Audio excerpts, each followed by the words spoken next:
अस्सलाम वालेकुम, मेरा नाम है फ़रीहा खान और आप देख रहे हैं इंग्लिश विद रोशनी, आपका अपना यूट्यूब चैनल जहां हम इंग्लिश को फन वे और लॉजिक्स के साथ सीखते हैं। 20 मिनट्स की इस वीडियो में आपको एक कंप्लीट पैकेज प्रोवाइड किया जाता है जिसमें वोकैबुलरी, इंग्लिश एडवांस स्ट्रक्चर्स और कंप्रीहेंशन सब कुछ शामिल है। चलें इसे स्टार्ट करते हैं। द एटर्नल आउटसाइडर्स, आउटसाइडर्स की बात हो रही है और ये आउटसाइडर्स कौन से हैं? एटर्नल हैं, जो कि हमेशा ही आउटसाइडर्स रहने वाले हैं। अब ये क्या बात है, किसके ऊपर एडिटोरियल है, ये पढ़कर पता चलेगा। ऑन फ्राइडे, फ्राइडे के रोज़ ऑफिशियल्स इन म्यांमार अनाउंस्ड, उन्होंने अनाउंस किया। अच्छा, क्या अनाउंस किया? द रिलीज़ को। अच्छा, किसका रिलीज़ हुआ, किसको आज़ाद कर रहे थे? ऑफ प्रपोजिशन के ज़रिए उसका लिंक शो करेगा। Nearly 25,000 prisoners. अच्छा, ये रिलीज़ की बात कर रहा है, आज़ाद करने की बात कर रहा है और आज़ादी किसकी है? ऑफ प्रपोजिशन के ज़रिए बता रहा है प्रिजनर्स की। अच्छा, कितने प्रिजनर्स हैं? 25,000 प्रिजनर्स हैं। न्यूमरल एडजेक्टिव आ गया। अच्छा, उसके साथ उसने नियरली लगाया, एडवर्ब लगा दिया, मतलब लगभग, इसके आसपास। कह रहा है कि नियरली 25,000 प्रिजनर्स जो थे, उसके जो ऑफिशियल्स थे म्यांमार के, उन्होंने अनाउंस किया कि वो इनको रिलीज़ कर देंगे। अच्छा, किस लिए करेंगे? टू प्रपोजिशन के ज़रिए अब रिलीज़ होने का पर्पस बताएगा। टू द अप्लॉज के लिए, तारीफ़ के लिए, प्रेस के लिए, और दूसरी किस चीज़ के लिए? एंड रिलीफ, राहत के लिए। अच्छा, राहत किसकी है, किसको राहत मिलने वाली है? ऑफ प्रपोजिशन के ज़रिए बताएगा देयर फैमिली, उनकी फैमिली मेम्बर्स को। तो अब इसको जोड़ते हैं और इसकी बैक ग्रामर को चेक करते हैं। फ्राइडे के रोज़ क्या हुआ? ऑफिशियल्स जो थे म्यांमार में, उन्होंने अनाउंस क्या किया? रिलीज़ करने को, आज़ाद करने को लगभग 25,000 प्रिजनर्स को, एक अप्लॉज के लिए, एक तारीफ़ के लिए, एक प्रेस के लिए और राहत के लिए उनकी फैमिली मेम्बर्स के लिए। अब यहाँ पे ये चेक करें, जितने भी ग्रीन कलर के हाईलाइटेड वर्ड्स आपको नज़र आ रहे हैं ये हमारी सब्जेक्ट्स हैं, और ये पिंक कलर में जो आपको हाईलाइटेड वर्ड्स नज़र आ रहे हैं ये इस सब्जेक्ट की वर्ब्स हैं। तो कितनी क्लॉजेज इस्तेमाल हुई हैं? इसमें सिर्फ सिंगल क्लॉज इस्तेमाल हुई है। ऑफिशियल्स हमारा सब्जेक्ट है, अनाउंस जो है हमारी वर्ब है। कैसे पता चला वर्ब है? क्योंकि जब मैंने इससे क्वेश्चन पूछा अनाउंस व्हाट, तो मुझे क्या आंसर मिला? रिलीज़ क्या होगा? मेरा ऑब्जेक्ट होगा, ऑफिशियल्स मेरा सब्जेक्ट है, अनाउंस मेरा वर्ब है।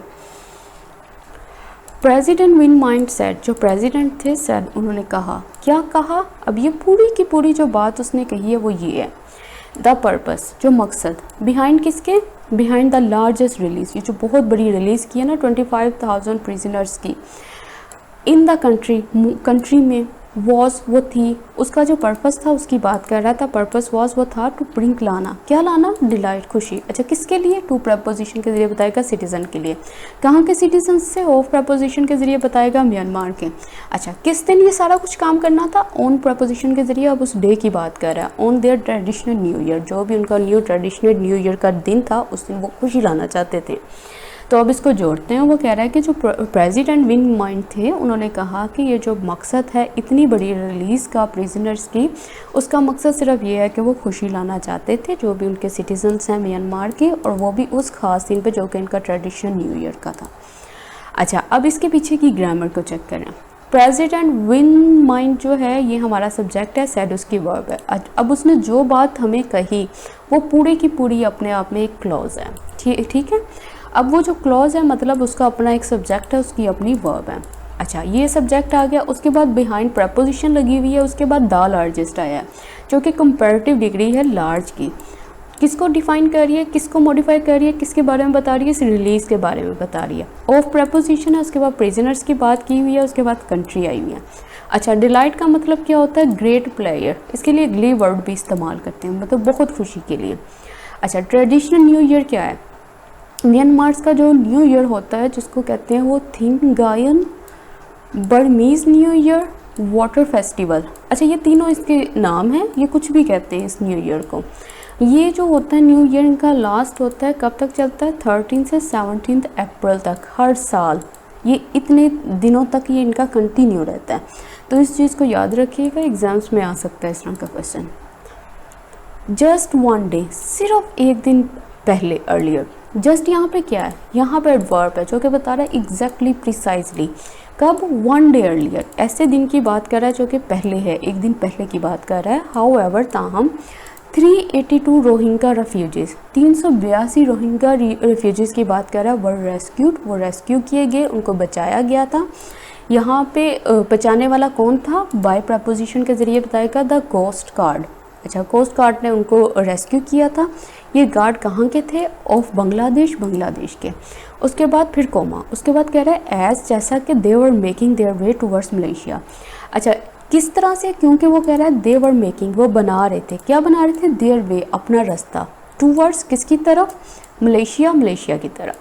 अब इसको जोड़ते हैं। वो कह रहा है कि सिर्फ एक दिन पहले हाउएवर 382 रोहिंग्या रेफ्यूजीज़ जो थे उनको रेस्क्यू किया गया, और रेस्क्यू करने वाले कौन थे? कोस्ट गार्ड था बांग्लादेश का। कैसे उन्होंने किया? क्योंकि वो कह रहा है कि ये वो लोग थे जो कि अपना रास्ता बना रहे थे टूवर्ड्स मलेशिया, मलेशिया की तरफ, उसकी तरफ ये रास्ता बना रहे थे, उसकी तरफ निकलने की कोशिश कर रहे थे। अब यहाँ पे देखें, मैंने कहा था V+V3 जहाँ पे भी आएगी तो वो क्या पर्पस शो करती है? ये पैसिव स्ट्रक्चर बना हुआ है, ये पास्ट एंड डेफिनेट का पैसिव स्ट्रक्चर है। बाय प्रपोजिशन के ज़रिए उस रिसीवर डूअर का नाम भी बताया कि किसने ये काम किया था, किसने रेस्क्यू करने का काम किया था, तो वो कौन थे? कोस्ट गार्ड थे। कोस्ट क्या होती है? कोस्ट होती है लैंड, होती है एक ज़मीन, ठीक है, नेक्स्ट टू और क्लोज टू द सी, जो बिल्कुल समुंदर के पास होती है। और उस ज़मीन के ऊपर, ठीक है, जो गार्ड होते हैं जो कि हिफाजत के लिए रखे जाते हैं, ये उन कोस्ट गार्ड की बात कर रहा है जिन्होंने इनको रेस्क्यू किया था, जिन्होंने इन रेफ्यूजीज़ को बचाया था। उसके बाद क्या आ गया? एज कंजंक्शन आ गई है। उसके बाद वो बता रहा है, जैसा कि वो कह रहा है दे वर मेकिंग, वो बना रहे थे, पास्ट कंटिन्यूस टेंस, कोई काम कंटिन्यू था, ये उसकी बात कह रहा है। Of which land were they citizen of, किस लैंड के? अच्छा, कह रहे हैं किस लैंड के वर दे सिटीजन ऑफ, वो किस लैंड से, किस ज़मीनी टुकड़े से वो ताल्लुक़ रखते थे, कहाँ के वो शहरी थे। तो इसके यहाँ पे जो हुआ है ये क्वेश्चन मार्क इस्तेमाल किया गया, ठीक है। ये वरना अगर इसको सिंपल क्वेश्चन बनाते ना, सिंपल सेंटेंस बनाते, तो ये इस तरह से बनना था, दे वर सिटीजन्स ऑफ, यहाँ पे वो लैंड का नाम होना था, उसका नाम होना था जहाँ के वो सिटीजन्स थे, तो इस तरह से कंटिन्यू होना था। अड्रिफ्ट इन अ टेम्पेस्टियस सी, ठीक है। अड्रिफ्ट का मतलब क्या होता है? ऐसी कश्ती, ऐसी बोट जो कि समुंदर में बस इधर से उधर फिरती जाए, मतलब उसको यही नहीं पता उसने जाना कहाँ है, बस वो ट्रैवल में ही थे। और वो कौन से, कहाँ पे थी ये बोट? अड्रिफ्ट टेम्पेस्टियस सी में, ऐसे सी में जो फुल खतरों से भरा हुआ था, स्टॉर्मी था, टर्बुलेंट था, गस्टी था। फॉर नियरली 2 मंथ, अब ये जो 4 प्रपोजिशन नज़र आ रही है ये ड्यूरेशन की बात कर रहा है। ये बता रहा है कि लगभग 2 महीनों तक इनकी जो बोट थी वो ड्रिफ्ट ही रही, वो इधर उधर फिरती रही। उसके बाद कोमा आया, उसके बाद कह रहा है कि more than 2 dozen of them tragically perished on the over crowded boat, जिनमें से वो कह रहा है कि तकरीबन 2 दर्जन के करीब वो जो लोग थे वो पेरिश्ड हो गए, मर गए। कहाँ मरे? On the over crowded boat, ऐसी बोट में जो कि ओवर क्राउडेड थी, जिसमें ऑलरेडी पहले बड़ा हजूम था। वाइल, अब कंजंक्शन लगा के बताएगा कि एक तो ये बात उसने बोल दी, अब ये दूसरी बात बोलेगा। दूसरी बात क्या है? रिमेनिंग की, वो लोग जो बच गए। पहले में उसने बात की वो लोग जो मर गए, अब वो बात कर रहा है वो लोग जो बच गए, ठीक है। वो कैसे पाए गए? वर फाउंड इमेसिएटेड, वो इमेसिएटेड पाए गए। इमेसिएटेड का मतलब क्या होता है? कोई इंसान जो बहुत ही हड्डियों का ढांचा बना हो, बोनी हो, स्केलेटल हो, लेकिन भूख की वजह से ये इस हालत में पाए गए। तो अब इसको जोड़ते हैं। कह रहा है कि उनकी जो बोट थी समुंदर में 2 महीनों तक अड्रिफ्ट रही, इधर उधर घूमती रही, और तकरीबन उसने कहा 2 दर्जन के करीब लोग मर गए ओवर क्राउडेड बोट में, और जो बचे थे वो किस हालत में पाए गए? हड्डियों के ढांचे की सूरत में। श्योरली, यकीनन, दे टू हैड फैमिलीज, उनकी भी फैमिलीज होंगी, हु वर वरीड, जो कि अपसेट होंगी, वरीड होंगी, परेशान होंगी, सिक फॉर होंगी, चाह रही होंगी किस चीज़ को? देयर सेफ्टी, उनकी सेफ्टी को। एंक्शियस होंगी, बेचैन होंगी। किस लिए बेचैन होंगी? 2 प्रपोजिशन के ज़रिए फिर बताएगा। हियर, सुनने के लिए। क्या सुनना है उसने? ऑफ प्रपोजिशन के ज़रिए उसका लिंक शो करेगा कि सम न्यूज़, कोई खबर। अब ये कोमा लगा के उसके बारे में मज़ीद बताएगा कि परहैप्स, शायद, ऑफ देयर फ्रीडम, कि ये जो न्यूज़ है ना, ये जो सुनना चाहते हैं, सम न्यूज़, कहता है शायद वो न्यूज़ है उनकी आज़ादी की। तो क्या कह रहा है? कह रहा है कि यकीनी, अभी उसने एक पिक्चर खींची है, वो लोग जो पेरिश्ड हो गए और वो लोग जो पाए गए इमेसिएटेड हालत में। कह रहा है उनकी भी तो अपनी फैमिलीज होंगी जो उनके लिए अपसेट होंगी, वरिड होंगी और चाह रही होंगी उनकी सेफ्टी को, और बहुत ही बेचैन होंगी सुनने के लिए ख़बर को। और कहता है कि शायद ये वो ख़बर है जो वो आज़ादी के बारे में सुनना चाहते हैं कि वो आज़ाद हो गए। तो यहाँ पे ये जो सिक फॉर है, इसका मतलब क्या होता है? इसका मतलब होता है डिप्रेस होना एंड लॉन्गिंग फॉर समथिंग, किसी चीज़ के लिए चाह रहे होना, डिप्रेस हो जाना कि वो चीज़ मुझे जल्द अज जल्द मिल जाए। ये वो सेक्रेटरी की बात करें जिसके लिए वो सिक फॉर है। दे हमारा सब्जेक्ट है, हैड क्या है यहाँ पे? ये मेन वर्ब है, और वो जो है हमारा सब्जेक्ट है, वर्ड लिंकिंग वर्ब है यहाँ पे। अनफॉर्चुनेटली बदकिस्मती से, comma, despite originally hailing from Myanmar's Rakhine state. कह रहा बदकिस्मती से, डिस्पाइट बावजूद, ओरिजिनली असल में, हेलिंग फ्रॉम ताल्लुक़ रखते हुए, म्यांमार की रखीन स्टेट से, the Rohingya Muslims have been denied citizenship. जो रोहिंग्या मुस्लिम्स थे उनको डिनाई कर दिया गया सिटीजनशिप के लिए फॉर डिकेड्स, कई सालों से, एंड सफ़र, और उनको क्या किया, उन्होंने सफ़र किया इन कन्फाइनमेंट्स, जेलों में, इन प्रिजन्स में, एंड कैंप्स में, दैट हैव बीन डिस्क्राइब, जो कि बयान किए जाते हैं ओवर एंड ओवर अगेन, बार बार, एज ओपन एयर प्रिजन, कि वो खुली जेल्स हैं उनके लिए। तो कह रहा है ये बदकिस्मती की बात है कि इस बावजूद कि वो, उनका ताल्लुक़ ही म्यांमार की रखीन स्टेट से था, वहीं से वो हेल फ्रॉम करते थे, इसके बावजूद इन रोहिंग्या मुस्लिम को सिटीज़नशिप नहीं दी गई, और वो सफ़र कर रही हैं कन्फाइनमेंट्स में, जेलों में या कैंप्स के अंदर, और जिनको वो डिस्क्राइब करते हैं किस रूप में, कि ये उनके लिए एक ओपन एयर प्रिजन्स हैं, खुली जेलें हैं ये उनके लिए। अच्छा, अब इसके पीछे की ग्रामर को चेक करें। डिस्पाइट का मतलब क्या होता है? एक होता है डिस्पाइट के बावजूद, ठीक है, एक होता है डिस्पाइट, एक होता है इंस्पाइट ऑफ। इंस्पाइट के बाद हमेशा ऑफ आता है, डिस्पाइट के बाद ऑफ नहीं आता, और मैंने बहुत सारे लोगों को देखा है कि वो डिस्पाइट के बाद भी ऑफ लगा देते हैं, जो कि रॉन्ग होता है। अच्छा, ये इंस्पाइट ऑफ, डिस्पाइट ऑफ के बाद जो भी प्रेपोजिशन के बाद जो ऑब्जेक्ट आते हैं वो नॉन प्रोनाउन जेरेंट होते हैं, इसलिए ये आपको आईएनजी की फॉर्म में नज़र आ रहा है। हेलिंग, ठीक है, हेलिंग फ्रॉम का मतलब क्या होता है? टू कम, आना, और ओरिजिनेट फ्रॉम, किसी जगह से ताल्लुक़ रखना, क्या वहीं के हो। तो ये कहाँ के लोग थे? ये म्यांमार राखीन स्टेट से थे। अब उसके बाद द रोहिंग्या मुस्लिम हमारा सब्जेक्ट है, have been denied, present perfect का पैसिव स्ट्रक्चर बना हुआ है, B+V3 से मुझे पता चल गया कि ये पैसिव है। उसके बाद क्या डिनाई किया गया था? सिटीज़नशिप को, सिटीज़नशिप उनको नहीं दी गई थी। कितने सालों के लिए? फोर्थ प्रपोजिशन हमेशा ड्यूरेशन के लिए आती है, इसलिए डिकेड्स की बात की हुई है उसने। और उसके बाद क्या किया? एंड सफ़र, और सफ़र करते थे, ये कौन लोग हैं? ये उनकी बात कर रहा है, उन्होंने सफ़र किया कन्फाइनमेंट्स में। कन्फाइनमेंट्स क्या होते हैं? इम्प्रिजनमेंट्स, इनकार्सिरेशन, कैप्टिविटी। इनकार्सिरेशन हमारे पास पहले भी आ चुका हुआ ये वर्ड, इम्प्रिजनमेंट, ये सब के सब इसके सिनोनिम से, इसका मतलब होता है कि कैद में टाइम गुजारना। और कैंप्स में, और कैंप्स भी वो कैंप्स की बात कर रहा है जिनको वो कह रहा है कि ये बिल्कुल ओपन एयर प्रिजन्स थी, उनके लिए खुली जेलें थी। ओवर एंड ओवर अगेन जो है ये ईडियम है जिसका मतलब होता है ऑफन, रिपीटेडली, बार बार, वो इसको यही कहते रहे। उसके बाद एक चीज़ नोट करें, इसके अंदर कितने सब्जेक्ट्स हैं? इसके अंदर फर्स्ट सब्जेक्ट, उसकी वर्ब, सब्जेक्ट, उसकी वर्ब, तो कितनी 2 क्लॉजेज हैं, एक सेंटेंस है और 2 क्लॉजेज यहाँ पे मौजूद हैं। दे आर डीह्यूमनाइज्ड, उनको क्या किया जाता है? डीह्यूमनाइज किया जाता है। डीह्यूमनाइज का मतलब क्या होता है? ह्यूमन्स क्या होते हैं? इंसान होते हैं। किसी को ह्यूमनाइज्ड करना मतलब कि उसको वो सारे इंसानी हकूक़ देना जो जिसका वो हक रखता है। और अगर किसी को डीह्यूमनाइज्ड कर दिया जाए, डी प्रीफिक्स लगा दिया उसके साथ ह्यूमनाइज की, मतलब कि उसके जो भी इंसान होने के जो भी हकूक़ थे सबके सब उससे छीन लिए, उनको डीह्यूमनाइज कर दिया गया, डिप्राइव कर दिया है, महरूम कर दिया है ह्यूमन क्वालिटी से, उन डिग्निटी से, पर्सनालिटी से, उनका अपना तो कोई वजूद ही नहीं कंसीडर किया जाता। द टारगेट, जो टारगेट है, निशाना है, और क्या है? ऑफ रेशियल का है। और दूसरा क्या है? एंड रिलीजियस प्रिजुडाइज, रिलीजियस जो मजहबी तौर पे जो उनको बाइस किया जाता है, उनको सेपरेट किया जाता है, उसकी बात कर रहा है। एंड कैन नॉट ट्रैवल, और क्या नहीं कर सकते? दे कैन नॉट ट्रैवल, वो फ्रीली ट्रैवल नहीं कर सकते इन देयर ओन कंट्री। कहाँ नहीं ट्रैवल कर सकते? देयर ओन कंट्री, अपनी ही कंट्री में। कंट्री कौन सी है? ऑफ प्रपोजिशन के ज़रिए बता रहा है, बर्थ, जहाँ पर उनकी पैदाइश हुई थी। विच कंसीडर्स दैम, जो कि उनको तसव्वुर करती है, टू बी होना, क्या होना? फॉरनर्स, कि ये बाहर से हैं। इन देयर ओन प्लेस, अपनी ही जगह पे, और प्लेस कौन सी है? ऑफ प्रपोजिशन के ज़रिए बता रहा है, बर्थ की। अच्छा, यहाँ पे ये जो विच लगा है ना, ये इस कंट्री की बात कर रहा है, इस जगह की बात कर रहा है जहाँ पे उनकी पैदाइश हुई थी। और वो कह रहा है कि ये जो जगह है वो भी इनको तस्वर करती है फॉरेनर्स, और ये कौन सी जगह है जहाँ पे उनकी अपनी पैदाइश हुई थी। अब इसको जोड़ते हैं, वो कहते हैं कि दे आर डीह्यूमनाइज, उनको डीह्यूमनाइज किया गया, उनको इंसानी हकूक़ नहीं दिए गए।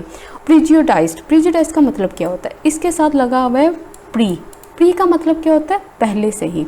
मतलब किसी को देखकर अगर आप पहले से ही जजमेंट कर लोगे तो आप क्या कर रहे हैं, प्रीजुडाइज हो, आप प्रीजुडाइज हो। क्या कह रहे हो, आपने पहले से जजमेंट कर लिया।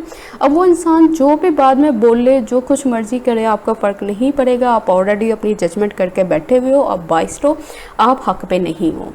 जिसको कहते हैं परसीव्ड करना, पहले से ही सोच लेना, जजमेंट कर लेना और ओपिनियन बना लेना, वो सब चीज़ें क्या होती हैं, प्रीजुडाइज होती हैं। अच्छा, दे जो है ये सब्जेक्ट है इज़ आर का, इसके साथ साथ ये सब्जेक्ट है कैन नॉट का, कि दे आर डीह्यूमनाइज्ड, उनको ह्यूमनाइज्ड किया गया। और उसके बाद क्या किया गया, दे कैन नॉट ट्रैवल, और ना ही वो ट्रैवल कर सकते हैं आज़ादाना तौर पर अपनी ही कंट्री में। और ये कंट्री के लिए, इस जगह के लिए उसने विच इस्तेमाल किया गया। सिंस 2017 से thousands of Rohingya Muslims have been brutally killed, जो कि हज़ारों रोहिंग्या मुस्लिम थे उनको मार दिया गया। हैव बीन ब्रूटली किल्ड, उनको बड़ी बेरहमी से मारा गया। कहाँ मारा गया, इन एन आर्मी क्रैकडाउन, जो आर्मी का क्रैकडाउन लगा था, लॉकडाउन लगा था, उसमें उनको मारा गया। वाइल जबकि हंड्रेड्स ऑफ थाउजेंड, जो कि सैकड़ों हज़ारों थे, फ्लैट टू हो गए, भाग के किस तरफ मूव कर गए, टू अदर कंट्रीज, दूसरे ममालिक की तरफ। अच्छा, कोमा लगा के बता रहा है कि किस तरीके से उन्होंने फ्लैट किया था, ट्रैवर्सिंग करते हुए, ट्रैवल करते हुए। कहाँ, hostile land and water routes, ऐसी ज़मीनी और वाटर रूट्स जो कि होस्टाइल थी, खतरों से भरी हुई थी, इस तरह से उन्होंने फ्लड किया। अच्छा, कहाँ पहुँचने के लिए, टू रीच देयर डेस्टिनेशन, अपनी डेस्टिनेशन, अपने मंजिलों में पहुँचने के लिए। फिर कोमा आ गया, उसके बाद कह रहा ओनली, सिर्फ, टू बी होने के लिए, इनडेफिनेटली, लामहदूद हद तक, स्ट्रैंडेड, फंसे हुए, इन रेफ्यूजी कैंप्स में। मकसद क्या है, वो कह रहा है कि इतने जो हज़ारों रोहिंग्या मुस्लिम थे उनको किल्ड कर दिया गया आर्मी लॉकडाउन में, और जो बाकी के बचे थे वो खौफ और डर की वजह से दूसरी कंट्रीज़ में फ्लड हो गए। और किस रास्ते से हुए वो बता रहा है कि वो लैंड और वाटर रूट्स जो कि फुल खतरों से भरी हुई थी। मकसद सिर्फ ये था कि वो इन चीज़ों से निकल कर कहीं अपनी डेस्टिनेशन में पहुंच जाएं। ओनली, सिर्फ, टू भी होने के लिए, इनडेफिनेटली, कह रहा है लामहदूद हद तक स्ट्रैंडेड, फंसे हुए इन रेफ्यूजी कैंप्स के अंदर। अच्छा, अब इसके पीछे की ग्रामर को चेक करें। थाउजेंड ऑफ मुस्लिम हमारा सब्जेक्ट है, हैव बीन ब्रूटली किल्ड हमारी वर्ब है। हेल्पिंग वर्ब के बाद बी लगा हुआ है, बी प्लस V3 जहाँ पे भी आता है वो उसका मतलब है ये पैसिव स्ट्रक्चर है, तो मतलब ये प्रेजेंट परफेक्ट का पैसिव स्ट्रक्चर लगा हुआ है। 100 ऑफ 1000 सब्जेक्ट 2 है, इसके साथ के जो वर्ब है वो फ्लड है। ये किस तरीके से फ्लड हुए वो वहाँ पे हमें साइमल्टेनियस सेक्शन बता रहा है। ट्रैवर्सिंग करते हुए, ट्रैवल करते हुए, ट्रैवर्सिंग का मतलब होता है ट्रैवल करना और किसी चीज़ के अंदर से गुजर कर जाना। अब एक होता है ट्रैवर्स और एक होता है ट्रैवर्सिंग, ठीक है। ट्रैवर्सिंग जो होता है वो प्रेजेंट पार्टिसिपल होता है और ट्रैवर्स जो होता है वो होती है वर्ब। ये बस थोड़ा सा डिफरेंस इसको याद रखिएगा। सेकंड, रीच के बाद कभी भी टू नहीं आता, रीच के बाद कभी भी टू नहीं आएगा। रीच कभी भी अपने पास टू प्रपोजिशन नहीं लेगी। रीच के बाद फोर आ सकता है, आउट आ सकता है, लेकिन रीच के बाद टू कभी नहीं आएगा। इसलिए ये चीज़ नोट करें, to reach where their destination, अपनी मंजिलों की बात कर रहे हैं, वहाँ पे पहुँचने के लिए। और स्ट्रैंडेड का मतलब होता है फंसे हुए होना, किसी जगह पे अटक के रह जाना।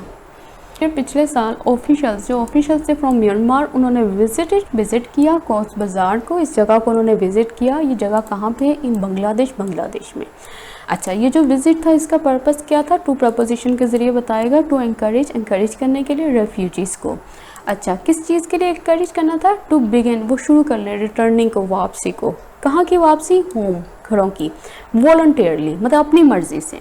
अब यहाँ पे ये चेक करें, यहाँ पे आगे डैश लगा के अब वो एक चीज़ बता रहा है कि विदाउट, बगैर, अश्योरिंग दैम, उन्हें इस बात की यकीन दहानी कराए बगैर, किस चीज़ की? सिटीज़नशिप की। वो वहाँ पे जाके उन्होंने विज़िट किया बांग्लादेश में, उनको इनकरेज किया कि आप वापस आ जाओ अपनी मर्ज़ी से, लेकिन इन चीज़ों के बगैर। एक तो उन्होंने यकीन दहानी नहीं कराई कि आपको हम सिटीज़नशिप देंगे वहाँ की, और क्या करेंगे, मेकिंग एनी एडजस्टमेंट, या कोई भी एडजस्टमेंट करेंगे, कोई भी अदल बदल करेंगे किसमें, डिस्क्रिमिनेटरी लॉज में, ऐसे लॉज में जो कि फुल बाइस्ड हैं, जो उनको लेकर बाइस्ड हैं। कोई यकीन दहानी इनको नहीं कराई गई। और ये वो लॉज हैं दैट हैव मेड, जो कि बनाए गए हैं, देयर लाइव्स अनबियरेबल, जिन्होंने उनकी ज़िंदगियों को अनबियरेबल कर दिया। ये चीज़ वो करके गए हैं। वो कह रहे हैं कि पिछले साल ऑफिशियल जो म्यांमार से आए थे, उन्होंने विज़िट किया कोक्स बाज़ार को, बांग्लादेश में इंकरेज किया रेफ्यूजीज़ को, जी आप वापस अपने घरों पे आएँ। लेकिन वो कह रहा है, आगे वो बात कर रहा है कि ना तो उनको इस बात की यकीन दहानी कराई कि वहाँ पे वो वापस तो आ जाएंगे, क्या उनको सिटीज़नशिप दी जाएगी, क्या वो लॉज जिन्होंने उनकी ज़िंदगी को बदतर बनाया हुआ है, क्या उस लॉ में कोई तब्दीलियाँ की जाएंगी। तो वो ये क्वेश्चन उठा रहा है। डिस्क्रिमिनेटरी का मतलब होता है, अभी पढ़ा था, बाइस्ड, अनफेयर, अनजस्ट। और वॉलंटरीली का मतलब होता है one's own accord, intentionally, deliberately, अपनी मर्जी से कोई भी काम करना। नोट सरप्राइजिंगली, कहता है ज़्यादा हैरानी की बात नहीं है, not a single Rohingya Muslim enlisted for the repatriation program. कह रहे ये हैरानी की बात नहीं है, एक भी सिंगल रोहिंग्या मुस्लिम जो था ना एनलिस्टेड, उसने अपना नाम एनलिस्ट करवाया। एनलिस्ट का मतलब क्या होता है, लिस्ट में अपना नाम डलवाना।